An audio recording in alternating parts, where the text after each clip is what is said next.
Welcome to the First Unitarian Church of Pittsburgh. It is August 9th, 2026. I am Alice Carnes. Now I have to describe myself, so I had this in a different place. My pronouns are she, her. I'm a light-skinned woman in my mid-70s, almost mid-70s. I have gray and white chin-length hair, and I wear glasses with purple frames. And I always wear this sunburst with a moonstone in the center, and then I added also the flaming chalice charm. And today I'm wearing shades of blue and green patterned shirt. With me today is our guest speaker, Dr. Zuly Inirio. Our minister, the Reverend Dr. Kate Walker, is off today. I'm really delighted to welcome back Dr. Zuly. She is an African, Afro-Latino soprano who hails from the Dominican Republic. Dr. Zuly has an impressive vita of soloing, operatic appearances. Let me start over. Zuly has an impressive vita of soloist, operatic appearances throughout the U.S. and internationally. She holds a Doctor of Music Arts degree and a master's of completed her Bachelor of Music degree at the New World School of Arts in Miami, Florida. Today, in the tradition of Black August, a month honoring resistance, remembrance, and those who came before, Dr. Zuly Inirio shares a reflection on singing Palo, I hope I pronounced that correct, a sacred Afro-Dominican music tradition.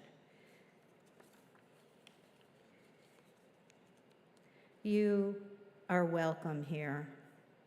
If you are watching now or in the future, you are welcome. If you're a longtime member or brand new, you are welcome here. We Unitarian Universalists are one people of many beliefs, many origins, sexualities, and genders. We're a multi-faith religious community where all are welcome, diversity is celebrated, and questions are expected. And sometimes we have answers to those. We are all growing, all learning, all loved, just as you are. You are welcome. If this is your first time with us, we would love to be in touch with you. And if you have not already done so, please go to the welcome desk that was in the garden in the atrium. Or if you're on YouTube, please visit our website, just Google First Unitarian of Pittsburgh, and sign up for our weekly newsletter found at the bottom of the page. And now, I invite you and myself to take a deep breath. Maybe a couple of deep breaths. Missed my bus this morning. Arrive in body and spirit, and picture yourself connected to all others who are watching today and in the future. We turn to our chalice, the symbol of our Unitarian Universalist faith.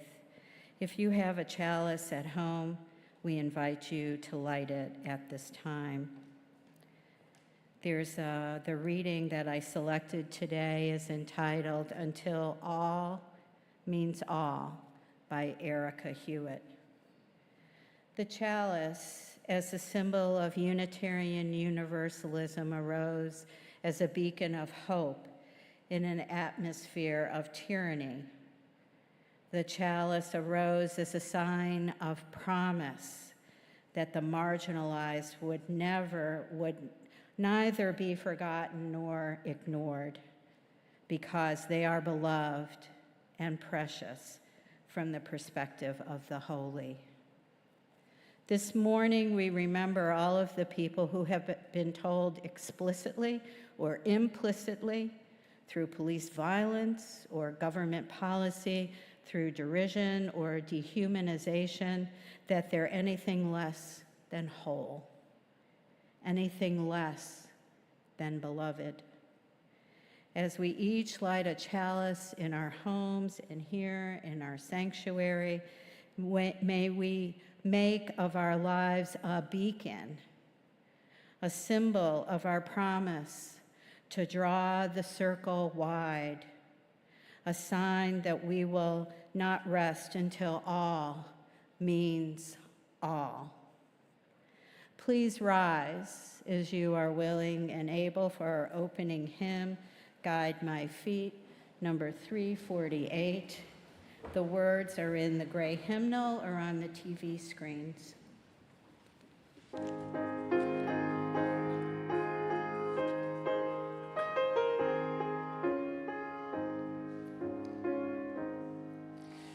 Guide my feet while I run this race.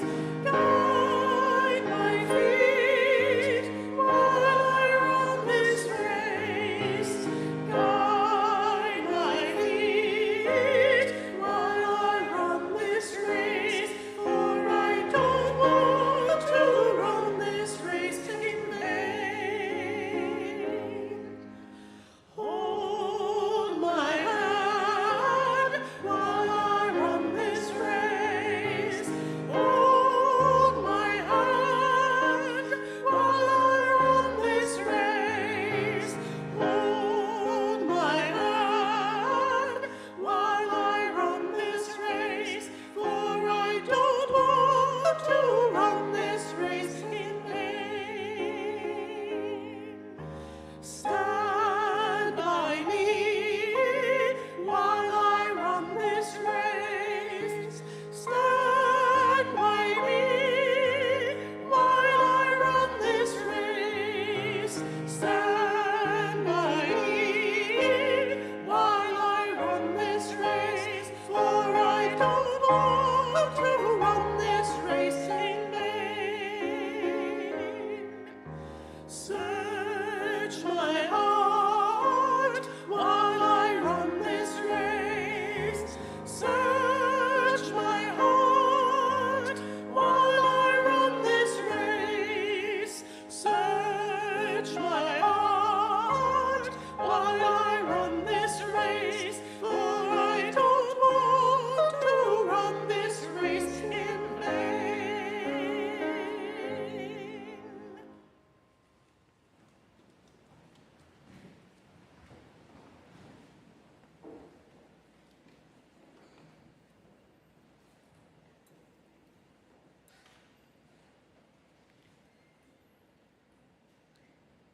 Please join with me in the reading out loud of the collective reading. The words are on the screen. Love is the power that holds us together at the center of our shared values. We covenant to practice interdependence. We honor the interdependent web of all existence. We practice pluralism. We celebrate that we are all sacred beings, diverse in culture, experience, and theology. To practice justice, we work to be diverse, multicultural, beloved communities where all thrive. To practice transformation, we adapt to the changing world. To practice generosity, we cultivate a spirit of gratitude and hope. To practice equity, we declare that every person is inherently worthy and has the right to flourish with dignity, love, and compassion. We are accountable to one another for doing the work of living our shared values through the spiritual discipline of love. And now I invite Erica Shadowsong for the story for all ages.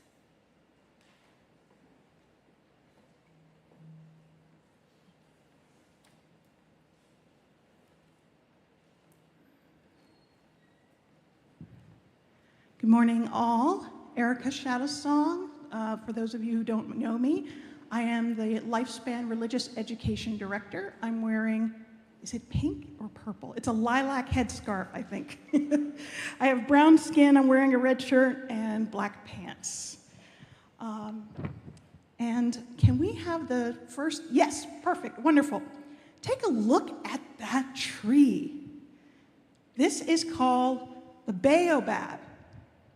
One of the most remarkable trees in Africa. Just take a look, just take it in as I tell you about it. Baobabs can live for more than 1,000 years. Their huge trunks can store water.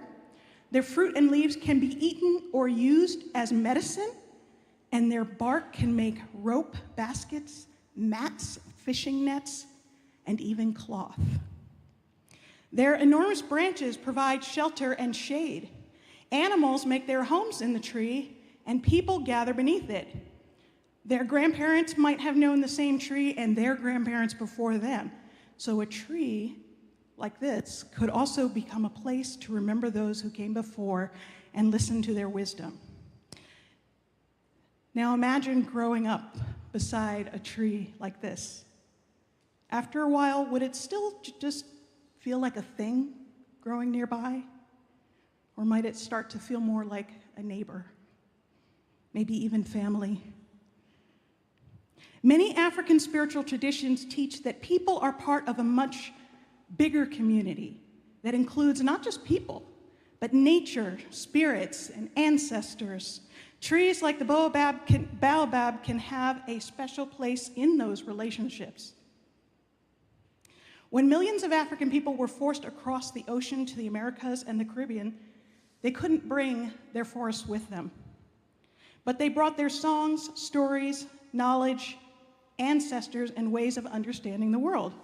And in the Caribbean, they met another remarkable tree.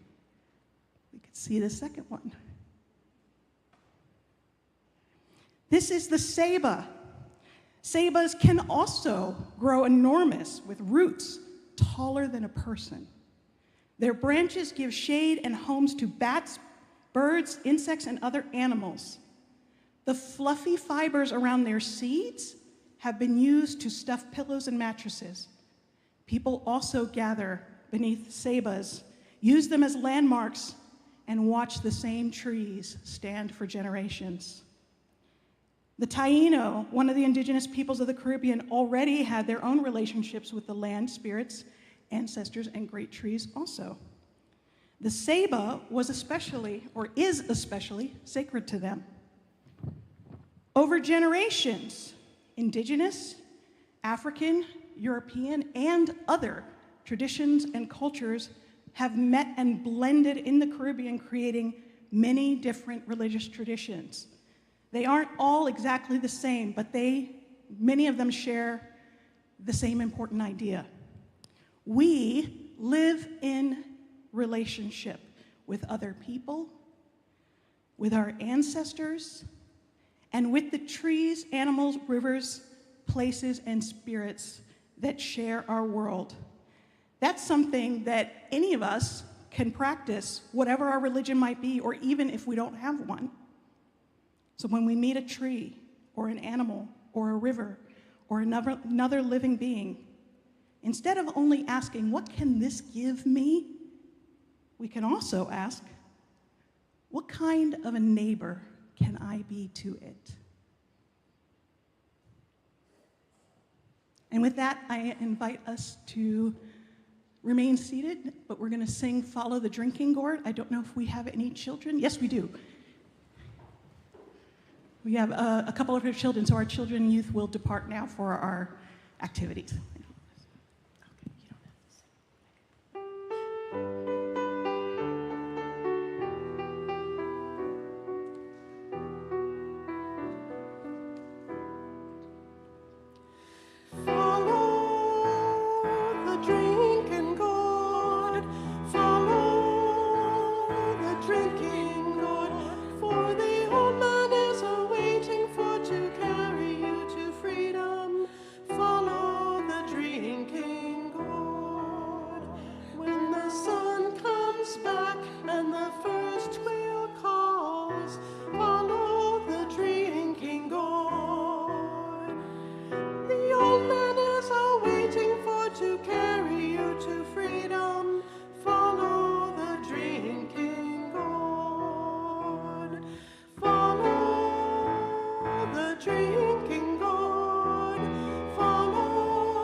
Every month, we share our generosity with a designated organization.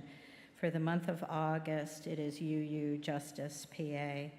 All donations are shared 50-50 with this organization unless otherwise designated. Just wanted to mention that UU Justice PA's mission statement is this: pursue justice by voting, advocating, and making just public policies. More information about UU Justice is in your order of service, and I believe in the Undercroft today, something's going on? Maybe, okay. Our religious community is made up of volunteers and staff creating and hosting a variety of programming. We rely on your financial support. In addition to the collection plate, you can donate by texting GIVE, and that information is on the screens there, 412-435-1050, and following the directions. Please check the end of the order of service for more ways to give. The offering will now be gratefully received to support the work, the wonder, and the witness of our religious community.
asustado, el mandinga blanco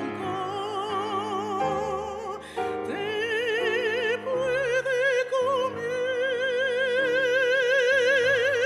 ya no eres esclavo, y si duermes mucho, el señor de casa promete comprar traje con botones para hacer un grum. Ninga, ninga, ninga, duérmete, negrito.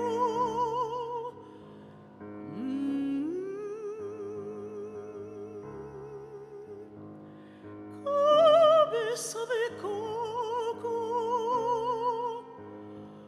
grano de café.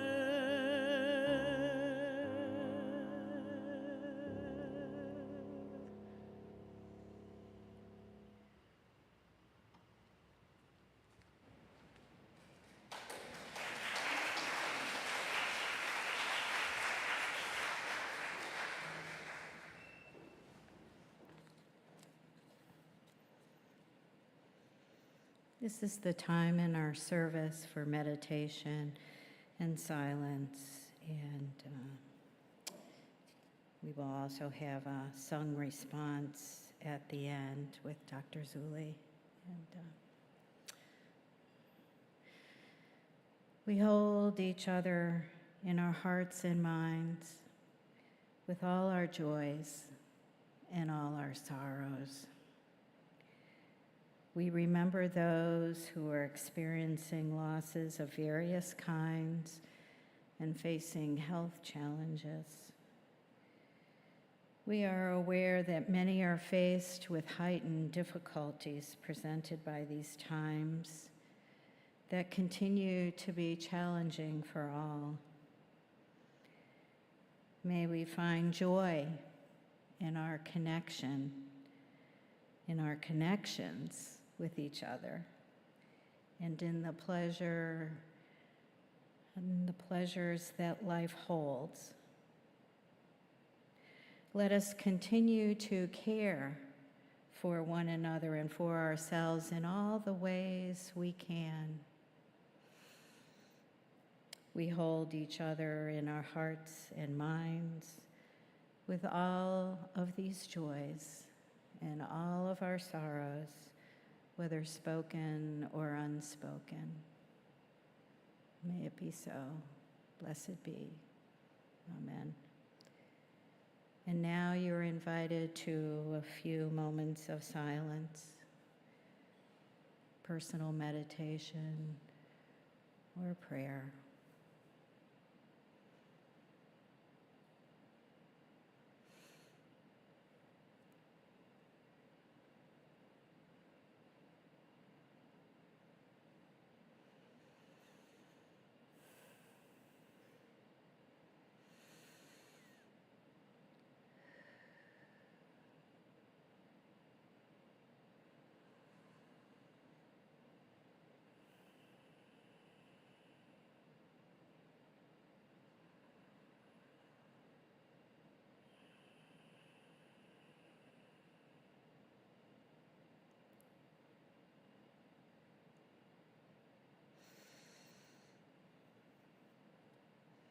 Now we will have a sung response. Number 1051 in our teal hymnal. I think the words are also on the TV screens. We Are by Yaze Barnwell.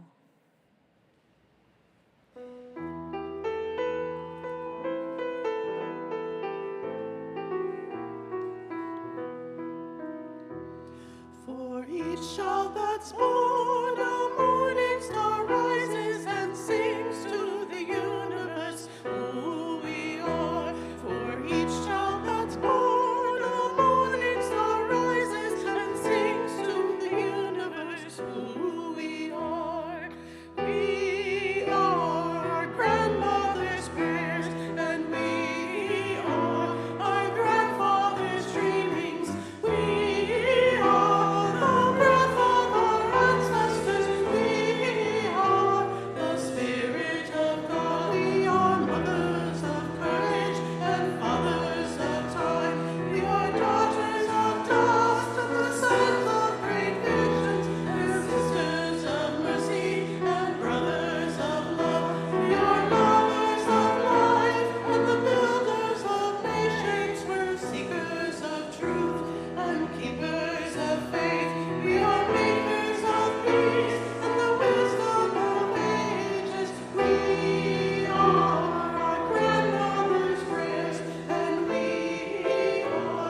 Good morning. Ooh, that was nice. Okay. What I'm going to share with you today moved me to talk about Black August, which we've already mentioned, a month-long commemoration that originated in California's prison system in 1979 and honors Black freedom fighters, political prisoners, and revolutionaries, while highlighting the ongoing global struggle against racial oppression, state violence, and the prison industrial complex.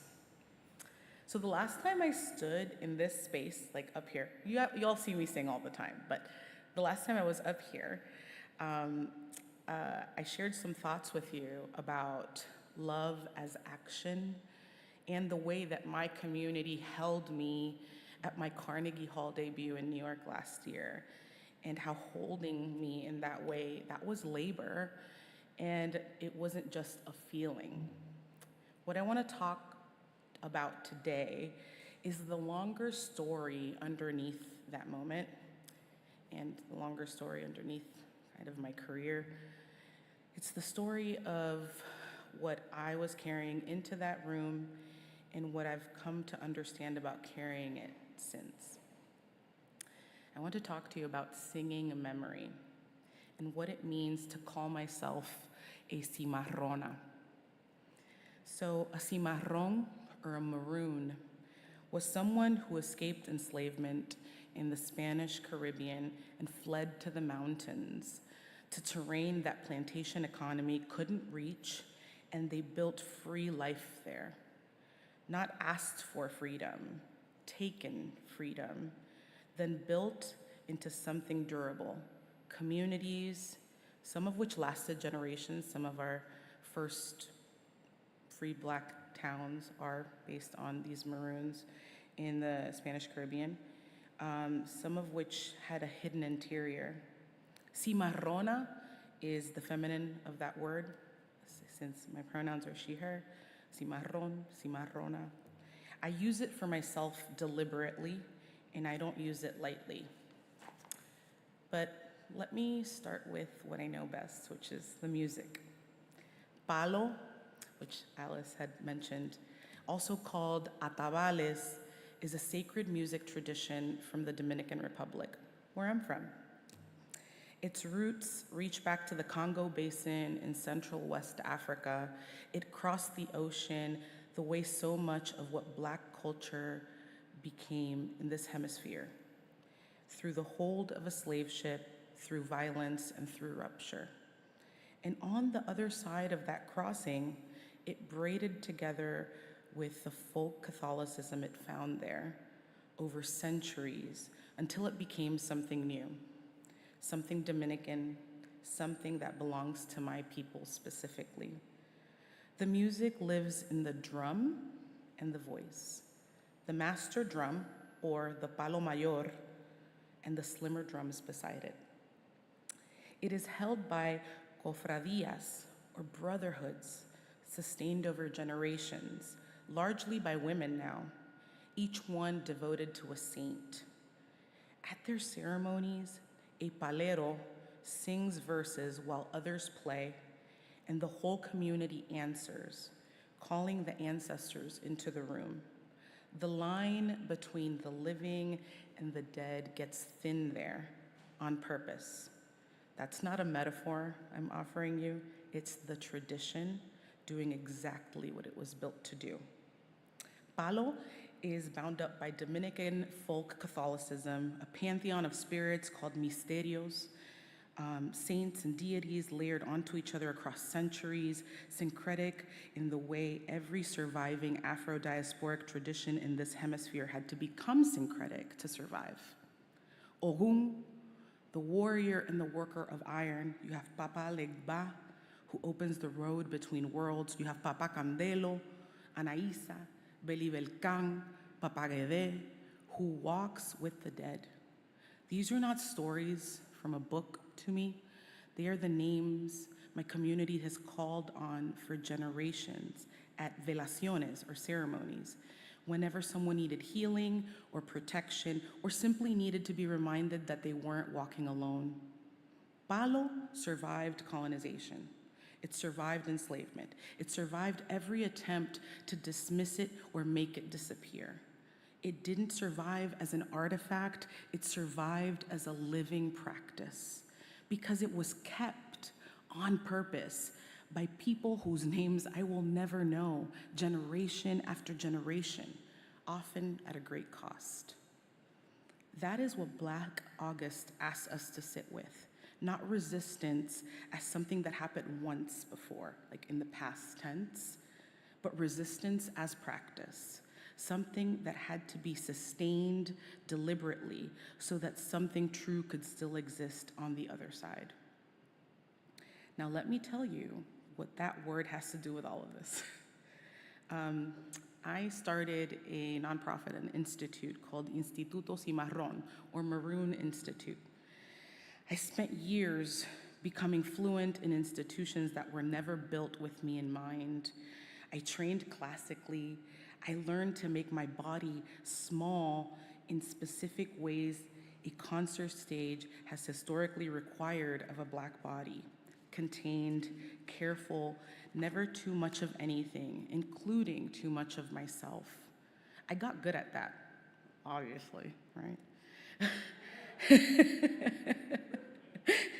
I could walk into rooms and be exactly legible enough to be allowed to stay. But that legibility is not freedom. You can be fluent in a system's language, invited to its rooms, praised for how well you perform its rules, and still be fundamentally unfree inside of it. Because that freedom was always conditional, always revocable, always dependent on your continued good behavior in someone else's house. And slowly, not in a single moment, and also shout out to my therapist, but through an accumulation of small refusals, of insisting on being my full self, I understood that what I actually wanted wasn't more access to those rooms, it was the freedom to stop asking them for permission at all. And that's the cimarrona in me, that's the maroon in me.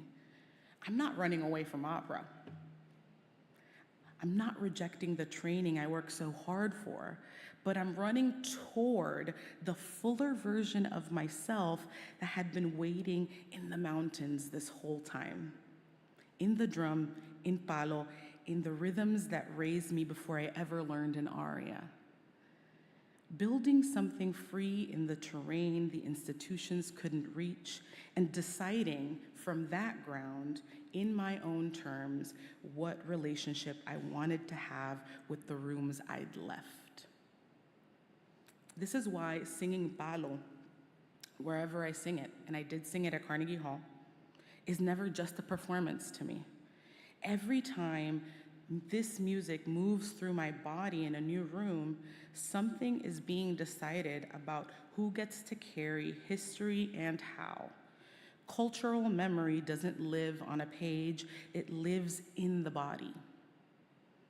It gets activated every time the drum is struck and the voice answers it, connecting whoever is standing there to everyone who kept that rhythm alive before them. I would be remiss if I didn't think about my parents when I think about all of this. I'm first generation. My parents immigrated here from the Dominican Republic. They didn't have the luxury of building an institute. Their freedom looked like getting up every day and doing the work in front of them so that I could have room to wonder what freedom might look like for me. Dancing, studying, eventually finding my way to opera, to stages they'd never once stood on themselves. It's its own kind of marooning, right? The quiet daily kind, the kind that doesn't go viral. Whatever mountain I've built, I built it standing on their labor. They may never have used the word marooning or cimarrón for themselves, but I don't know a better word for what it takes to keep choosing freedom for someone else every day with no guarantee that you'll ever get to walk on the ground that you're clearing. And I don't think this question belongs only to those of us carrying an Afro-Dominican lineage, even though I'm answering it through that specific inheritance this morning. I think everyone in this room has some system they made themselves legible for, some room whose rules they learned so well they forgot they were ever fitting themselves to them. Black August asks something specific of all of us, not just to remember resistance, but to ask where your own mountain is, what you've been made small for, what it would cost and what it would free to become a little harder to fully capture on your own terms. Culture is what waits on the other side of that asking. Palo waited for me. My mother's kitchen waited for me. None of it went anywhere while I was busy becoming legible elsewhere. It just waited.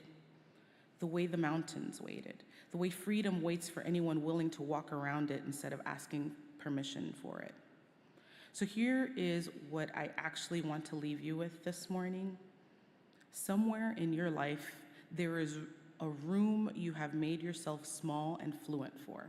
A job, a family system, a version of belonging that requires you to keep asking permission to be fully yourself. You already know which room that is. If you think, take a second to think about it. I'd ask you this week to name it, not to burn it down or not necessarily leave it, but just to name it honestly. And then ask yourself one question. What is my mountain? What is the free ground I could be building on my own terms, whether or not that room ever grants me full belonging? You don't have to found an institute. I just do too much, okay? You might just have to stop asking a room's permission for one thing you already know is true about yourself. That's marooning too. It starts that small. That's how small I started. I can give you the perfect example of how small I started. I stopped straightening my hair for auditions. That's how I started. I stopped anglicizing my name when I introduced myself. That's how small. And it starts that small, and it's enough to start there. So when I tell you I sing memory, this is what I mean. I carry a lineage that survived by refusing to disappear, and I carry it into every room I enter, classical or otherwise, not to be granted a place in it, but from a position of already being whole. That's what love as action became for me. After that Carnegie Hall night, not a single moment of being held, but the daily unglamorous work of building free ground and filling it with the sound of everyone who built it before me. I'll close today the way this music was always meant to be sung, not alone, so you're gonna help me very soon. But before we get there, the song is called Los Olivos. It's a song for Ogun, one of the misterios, one of the deities I named earlier, the warrior, the worker of iron, the one who clears the road when the road is blocked. In the song, Ogun introduces himself. I am Ogun Balenjo, and I come from Los Olivos, and I come to give my hand to the sick and to lift up those who have fallen. At its heart, it's a song about showing up for people who cannot stand on their own. I can't think of a better place to end this morning than here. Palo is built on call and response. It was never meant to be witnessed. It was just meant to be entered. So for the last few minutes, I need you to be more than an audience just listening to me.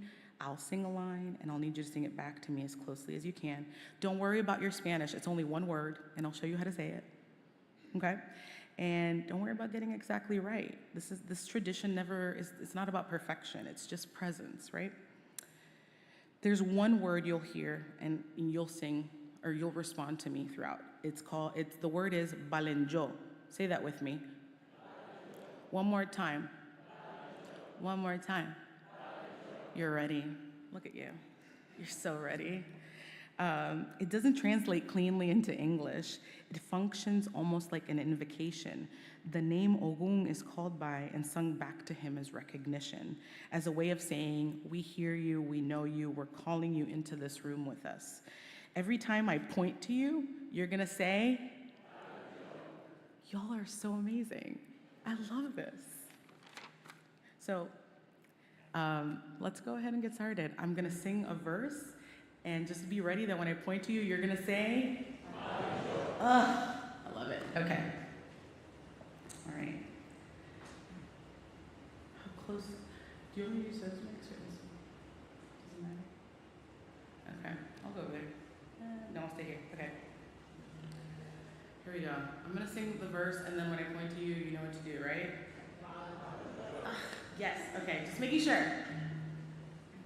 Yo soy un baleño y vengo de los olivos para darle la mano al enfermo y a levantar los caídos. Yo soy un baleño y vengo de los olivos para darle la mano al enfermo y a levantar los caídos. Ay, yo soy un el no de allá, ay papá Candelo, ay papá Lesba, Ana Isabel, ay Beli Belcan, ay la división, ay papá Gede, ay Calendalina, ay Beli Belcan, ay yo soy Yogun, ay yo soy de allá, yo soy un valento y vengo de los olivos para darle la mano al enfermo y a levantar los caídos. Ay, yo soy Ogún, ay, yo soy de allá, ay, papá Candelo, ay, papá Lesba, Ana Isabel, ay, Beli Belcan, ay, la división, ay, papá Gede, ay, Calendalina, ay, Beli Belcan, ay, yo soy Ogún, ay, yo soy de allá, yo soy un baleño y vengo de los olivos para darle la mano al enfermo y a levantar los caídos. Thank you.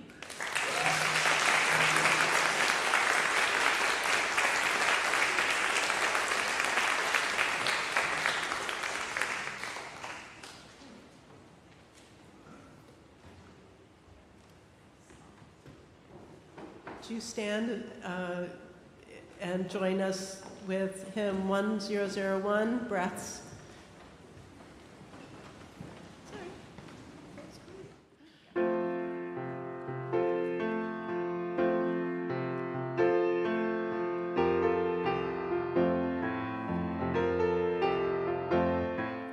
Listen more often to things than to beings.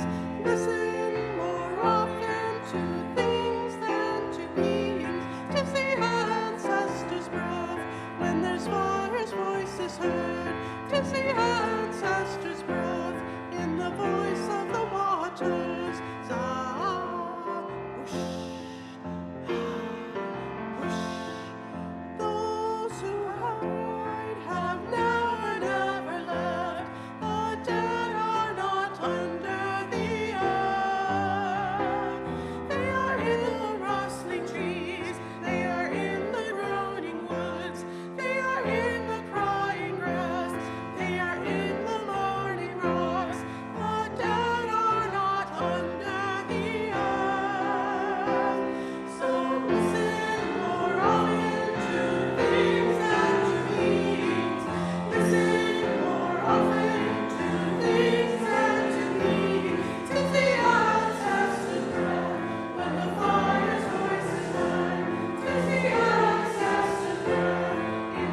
As we extinguish the chalice, please join me in reading the words printed in your order of service. I'm not sure if we get them up here, maybe, okay.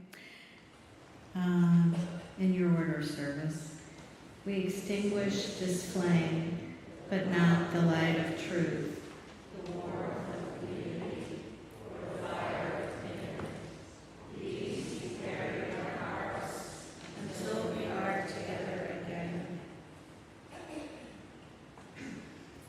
Go carrying what you came with and more. Find your mountain and build on it. Go in peace, love, and shine your light.